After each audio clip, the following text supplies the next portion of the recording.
So hi everyone.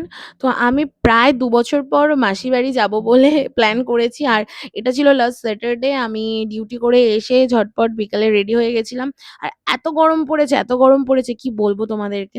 তো actually আমি একা যাবো না, আমার সাথে সোনাও যাবে। তো আমরা ৫:৩০ নাগাদ ট্রেন ধরে নিয়েছিলাম আর মাসির বাড়ি পৌঁছতে ওই ২.৫ ঘন্টা মতো লাগে। We are so much exhausted. হেঁটে, হেঁটে ভিজে স্নান করে গেছি। এখন মোটামুটি আরেকবার স্নান করতে হবে, তাই তো? হ্যাঁ। চলো চলো, এসে গেছি। ঝিলি একটু হাস, তুমি একটু হাস। হয়ে গেছি, শান্তিপুর থেকে ক্রিম কিনে আনতে পারিনি, তাই জন্য এখান থেকে ব্লিঙ্কিটে ক্রিম অর্ডার করেছি। তাও প্যাকেটটা ছিঁড়ে ফেলেছে। ছিঁড়েই দিয়েছে,